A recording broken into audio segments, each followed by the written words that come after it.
America में एक NASA की संस्था है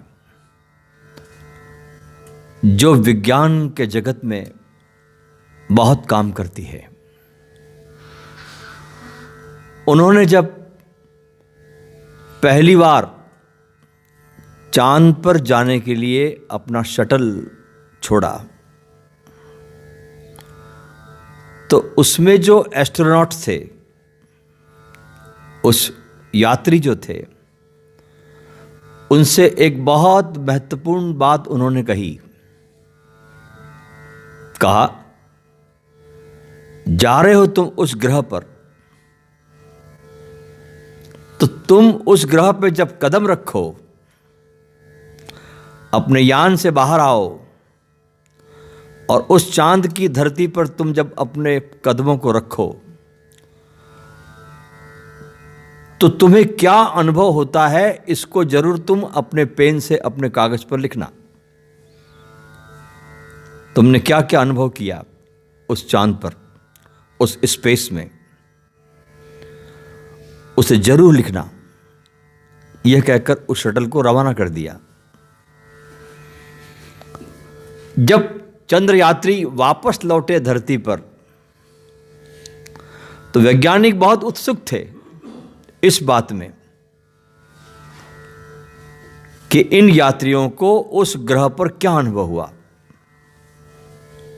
तो आते ही उन्होंने पूछा, क्या अनुभव हुआ, तुमने कुछ लिखा? तो उन यात्रियों ने कहा, यह बात तो जाने दीजिए, पहले ऐसे एक पेन का आप आविष्कार करिए जो वहां पर लिख भी सके, क्योंकि जो पेन हम वहां पर लेके गए थे उस पेन पर कोई वहां ग्रेविटी काम नहीं करती, इसलिए पेन चला ही नहीं। आपको शायद पता नहीं कि जिस पेन से आप लिखते हैं, जिस स्याही से आप लिखते हैं, उस लिखने में धरती की ग्रेविटी काम करती है, तब आपका पेन लिखता है। चांद पर ग्रेविटी नहीं है, इसलिए स्याही का पेन वहां काम नहीं करता। वैज्ञानिकों ने अथक प्रयास करके 10 साल की मेहनत की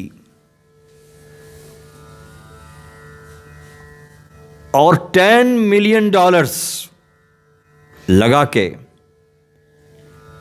एक ऐसा पेन इजाद किया 10 साल की मेहनत से, और $10 मिलियन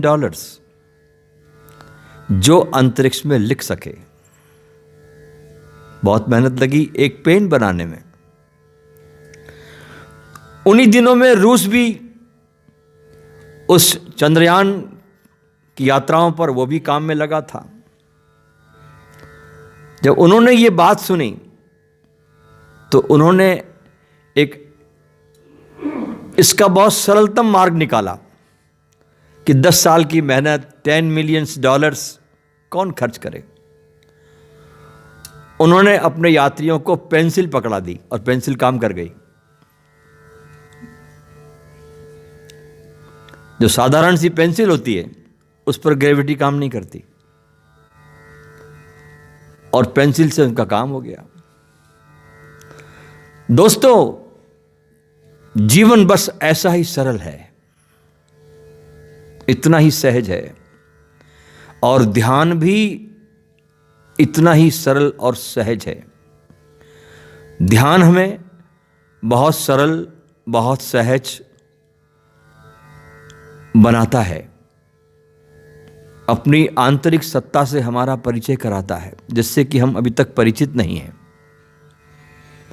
क्या है हमारी सत्ता, कौन है हम, क्या है मेरे भीतर जो उठता है, बैठता है, सोचता है, मुस्कुराता है, आंसू बहाता है, प्रेम करता है, घृणा भी जानता है।